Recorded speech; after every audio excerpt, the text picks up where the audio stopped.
Hello, I'm Jane, the Cornish Knitter. This video is about a health scare that stopped me in my tracks, what happened, and just my thoughts about how it affects us knitters.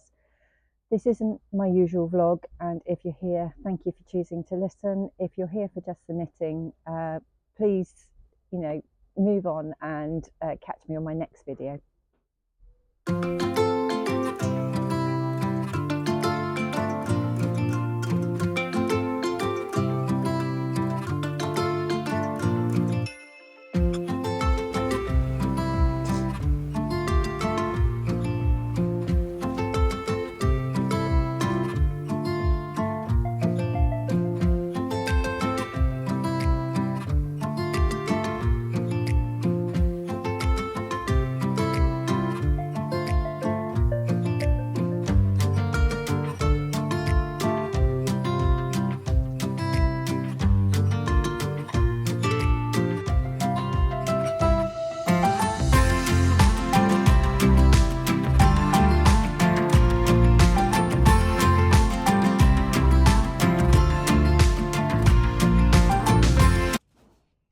A few weeks ago, I had a massive health scare. It completely stopped me in my tracks. I was rushed into hospital with bilateral, which means on both lungs, pulmonary embolisms or blood clots, and my right side of my heart was really fighting to keep me alive and to pump oxygen around my body. It was terrifying, I'm not going to lie. Totally unexpected. It came out of the blue. I have very little warning signs, and it's been life-changing for me. So I'm sharing this story just to, I know so many of you have been interested in what happened because I sort of shared on my vlog that I'd had a health scare, and I did say that I was going to do this video separately. But I'm also sharing it not to alarm people, but to inform people as well about what I've learnt from having this life-altering health condition, but particularly blood clots, and hoping that what I've learnt will help others as well to think about just their lifestyle habits and what could be putting us at risk. I'm not a medical professional, my background is in public health, but I do think that these small changes can make such a difference to us all, and especially us as knitters. So here I go. Back in April, and on my vlog as well, I think many of you noticed, I was breathless. I started to get breathless walking up hills, and Falmouth and Cornwall are full of hills. And it got to the point when even just walking up the back stairs out of my property, which is about 8 steps, I was having to pause and catch my breath. And I began to notice that my heart was working a bit harder too. I could feel it thumping. And at the top of those steps, I would just have to, my legs would go to jelly. And I just thought, this isn't right. At the time, it was pollen season. And I thought I've really just got really bad hay fever and asthma. And sort of for a couple of weeks, put it down to that. I had no other symptoms apart from this extreme breathlessness and fast racing heart whenever I was going up hills. And so it wasn't until I had lunch with a friend who's a nurse practitioner at a GP practice, and I happened to mention the symptoms, and she said, you need to go and get that checked out. I did. I went to the doctors. Excuse if there's a dog barking behind me. I went to the doctors, my GP, and they scared the life out of me because they said, oh, it could be heart failure, it could be a pulmonary embolism, but we'll do some blood tests to rule that out. Your blood pressure is a bit high and your pulse rate is high. Is that normal? I said, no. Usually it's the opposite. Anyway, they did the blood tests and they came back. I had a very scary weekend thinking that anything can happen. And they came back and everything was normal apart from I was a little bit anemic. And as I have Crohn's disease, everybody put it down to that. After that visit, the symptoms seemed to disappear and I seemed to return to normal, and I just sort of thought, oh, well, that's better. I'm eating iron-rich foods. I'm doing everything that they say around my diet. And I sort of put it to the back of my mind. And then in early July, the symptoms came back. and they came back worse this time. So I immediately noticed the signs of feeling really breathless walking up a hill, and I really could feel my heart beating hard. And I left it for about 10 days, and my daughter had been down for the weekend, and she commented to her dad, she said, "What is wrong with Mum's breathing?" And he sort of said, "Yeah, I know. I think, she needs to get that checked out again." So one morning, Miles and I were walking the dog, and we walked up a hill, and I was having to pause every few steps. And he said, "This isn't right." He said, "Just check your heart rate." He said, we both got sort of smartwatches, so we both checked our heart rate, and suffice to say, mine was incredibly high as opposed to his. And he sort of said, you got to go and see somebody. So long story short, my GP told me to go to A&E to get, or ED, emergency department here in the UK, and get myself checked out. I've got my knitting with me to help me talk, and which I did. And I was expecting to be in and out within a couple of hours, and they say, you've got asthma or you're a bit anemic. Within an hour, I was up on an acute medical ward and then moved into a high dependency unit on a respiratory ward. And after some scans and being told not to move, they informed me that I had large volume blood clots on both my lungs, and the right heart side of my heart was under enormous pressure and had enlarged, trying to pump oxygenated blood around my body. My blood pressure was through the roof. And basically the consultant said I could have dropped dead at any moment and not known a thing about it. It was really, shock doesn't even begin to cover my emotion with being told that. I remember bursting into tears, which I'm not a person that cries or sort of a lot, but I did. I burst into tears. My husband was shocked too, and they just sort of said my lungs were peppered with these blood clots, and had I had any leg pains? I hadn't had the classic signs of a DVT, which is a painful or hot to touch leg, or a red patch on my leg where it shows that they start. I hadn't had any of those signs, and here I was on a high dependency unit being told that I could have died at any moment. And I have to say, the shock was enormous. How could this happen to me, somebody who was fit, healthy, active? But it had. And as it came out of nowhere, we think probably the causes are, and that, this is supposition, they don't know for certain, but probably the causes, I probably have a sort of genetic predisposition to having sticky blood. I'd had a very long train journey 2 weeks before up to Scotland, where I hadn't been able to get up and move very much because the train was so packed that the aisle was full, and I hadn't drunk enough on that train, and it was really warm. So the combination of a long train journey and not enough fluid, also my autoimmune condition, Crohn's, would predispose me a little bit more, and I'm older, so those were all risk factors. And when I looked back to April and what had happened in April, I found that prior to that breathlessness episode, I'd had a really long car journey in sort of very similar circumstances. So they think it's probably due to long car journeys, being at higher risk for other factors, and a bit of dehydration as well.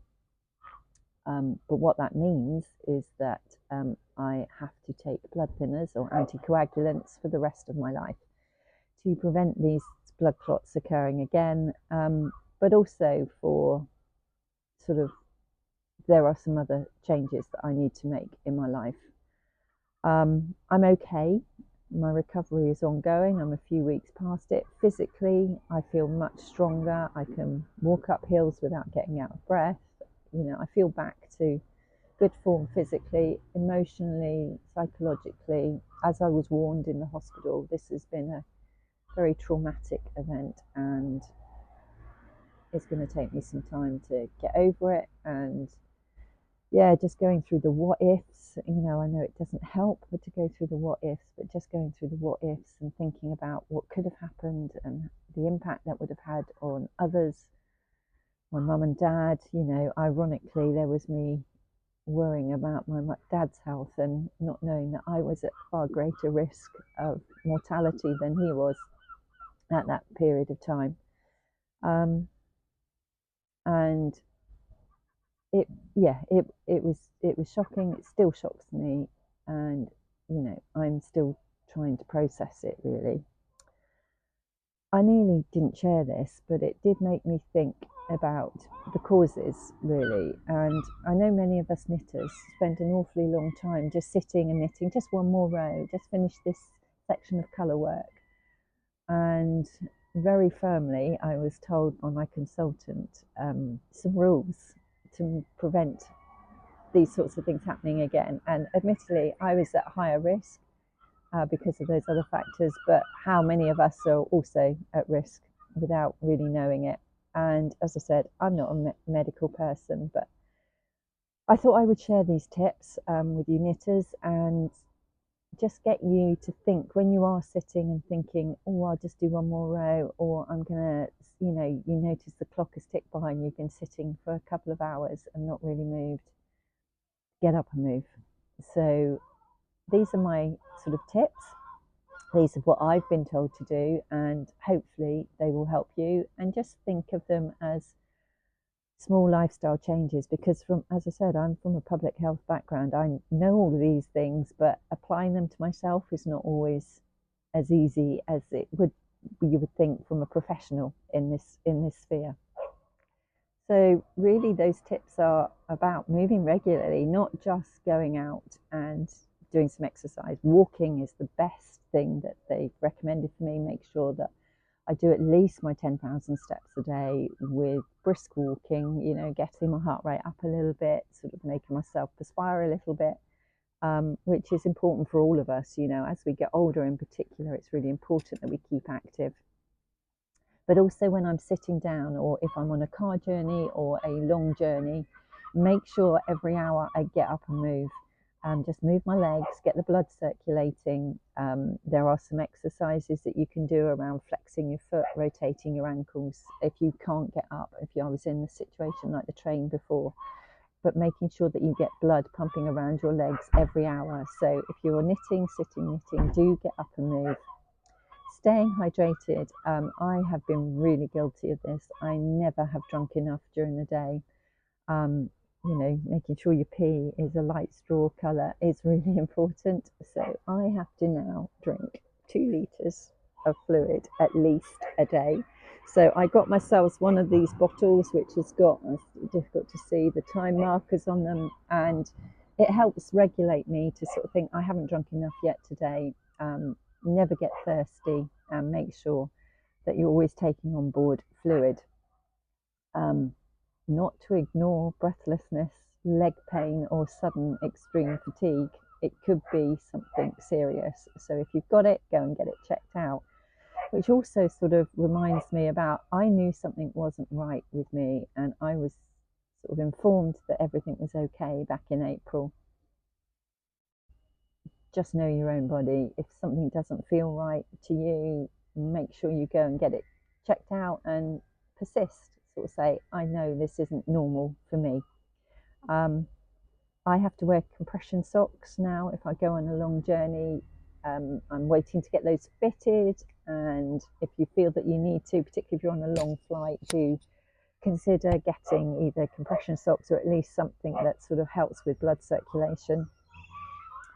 And healthy weight, making sure I eat a heart-healthy diet. I've mentioned before that I probably could have done with losing a stone. The shock of this has been better than any weight loss jabs, but not in the right way. But making small changes to my diet, really, and making sure that I get enough protein, enough lean, sort of white meats and fish in my diet, and making sure that I eat loads of fruits and vegetables. So it's all about these small sort of changes. what the consultant did say to me when I was in the high dependency unit was, because I'd maintained a healthy lifestyle, I've never smoked, rarely drink, and I had kept a reasonably good weight, and I've been very active all my life. It sort of earned me some credit in the bank, which meant my heart will return to its normal size, hopefully, and my heart rate will go back to normal, and that my recovery would be much quicker than other people who are battling things like, comorbidities, other health conditions like type 2 diabetes or COPD, or even conditions associated with smoking. So I'm grateful that I had sort of led that sort of life, because I feel that it's enabled me to feel stronger coming out of it physically anyway. As I said, emotionally, I'm still processing what's happened. There's something about facing your own health in such a stark way that changes how you see time, energy. I couldn't knit during that period of time. I lost my knitting mojo, but it's coming back, but it's making me a bit more intentional about what I'm doing. My journal, I'll sort of show you a little clip of what I've done on my journal here, because I did add some pages in. I've been enjoying doing my journal, but I've added some more pages in. So just take a look at what I've done here, and then I'll tell you what else I've been doing differently. So since I've been unwell, I've updated my journal a little bit, just to capture really just how I felt during that period of time. And it's not to ruminate about it or sort of feel bad about it. It was just to really capture the impact it had on me, and not to forget the thoughts that I had at that moment in time. So I just put after the pause, time to mend. So I put sort of some information in there and just captured how I felt about what had happened. And then a week or so later, how I was still feeling. And I talked about the fear and shock are still there. And what feels different now. And then just try to capture what small things are helping me. And they're about setting boundaries, really, and making sure that when I was having particularly sort of panic attacks about it, or panicky moments, panic attacks is probably too extreme, just talking about sort of distracting my thoughts, doing something different, listening to a book, reading a book, doing some sewing, just something that would distract me away from them, and also doing this journal, and just some of the sorts of sayings that were pertinent, just to remind me of what to focus on. So healing isn't linear, but it is mine. So every one of us will heal differently from a sort of event like I've experienced.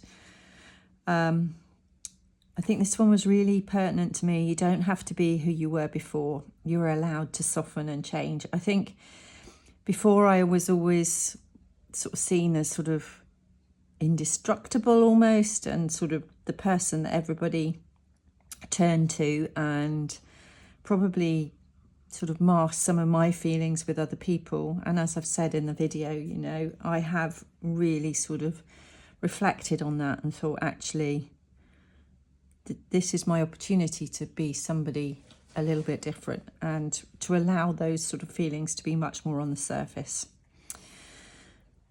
Inhale courage, exhale fear. So that's,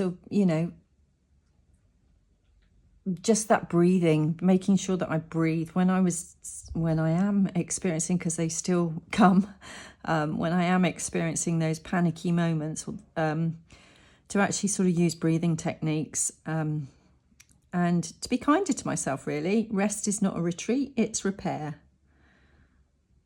And then finally, just as a note to myself, I survived, I'm still stitching, I'm still here, and I'm still me. So I just wanted to capture those things in my journal, so that when I do look back on this period of time, that I can reflect and revisit these, so that it's sort of just reinforcing for me what I'm giving myself permission for me to do. And that's just about me, nobody else, but it's what's working for me. And in my journal, I've got sort of healing reflections and the tiny wins. I'm not writing these down every day because, you know, they might not be relevant each day. But I am trying to capture sort of those positive moments and the things that I am still needing to work on. And because part of what I need to do is adopt healthier habits, I've also sort of started to put in a habits tracker. Now, there's many ways to do this. This is how I chose to do it. These are from stencils. These aren't hand-drawn. But making sure that I drink at least those 2 litres per day. So just keeping a track. So it's a reminder to me that I need to do that. How important sleep is for my rest and recovery. Before this incident, my sleep was terrible. So I am really sort of looking at my sleep hygiene and thinking about making sure that I get enough sleep and it's good quality sleep. And then from my consultant's advice, you know, and it's obviously something I know, at least 10,000 steps a day. And I've just made a note of if I do over 15,000 by putting a little star. I don't achieve it every day. These 2 days I was in the dye studio. We weren't walking, but we were on our feet hauling yarn all day. So I was very active, but I didn't actually record the steps. And on Monday this week, it's Wednesday today when I'm recording this, on Monday this week, it was a naughty day for me because I had a day of working at the computer. I did get up and move, but I didn't do my 10,000 steps. So this one is a note to me, is that if my steps aren't up, I need to walk away and go out for a walk and purposely go and do it. So I thought I'd just share with you sort of some of the things that I'm now doing in my journal. Everybody's is different, but I just thought it would be interesting for you to see how I'm capturing, how I'm feeling and what's happened. So as so many people have said to me, I feel I've been given a second chance. The risk to me was so high, as I was told, that I am so very lucky to be here, and I am not going to let that second chance go by. A lot of people have said to me it's not my time. Well, it wasn't then, so I'm going to make sure I don't gamble with whether it's my time next time. And what I have learned is the amazing community and the support that it gave me after I announced what had happened. You know, people in the flock all clubbed together from all over the world and brought me a beautiful gift, all their good wishes in Sock Club. Both those communities have been amazing. My first day back in the shop, all the people from the Stitchers meetup were lovely. The messages I've received, the letters, the gifts, the good wishes. Oh, it's been amazing. And sorry, my voice is going a bit. I can't tell you how much that meant to me. It really meant a lot.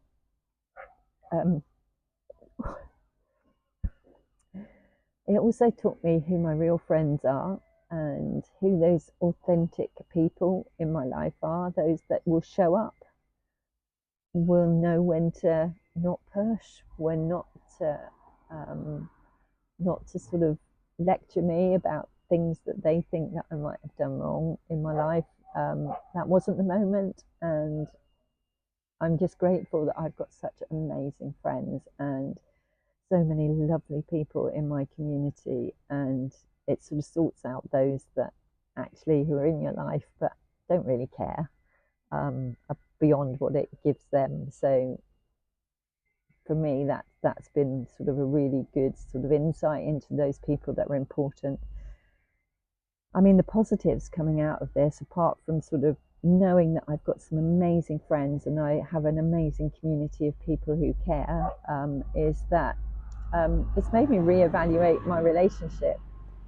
So the first thing I really did when I came out of hospital is we had a family, me and my children and my husband had a family WhatsApp video thing, and I just told my children how much they mean to me, how much I love them, and I've written letters to them too. So I just, having been told that in a moment I could have not been here, was a really sort of reminder that you need to hug those people that are close to you closer, tell them how much you care about them, and let them know how much they're loved, because it's so important, because one day I might not have been able to say that. It's made me reevaluate my marriage and our relationship, and I think it's improved it. I think we both appreciate that time is precious, and we nearly lost that opportunity to sort of grow old together, and it's changed how we approach life, to such a point that we're going to buy a camper van this weekend. So watch out for some vlogs on my van life as we travel around Cornwall with my knitting and walking and maybe some cycling. But we're doing more together. We're saying the things we need to say. I've done my life admin in terms of getting all my paperwork together just in case. And so it's just, you know, in my early 60s, I didn't really feel that I was going to have to do that, having not been ill. But it just shows you that these things can happen. So just really intentionally doing those things.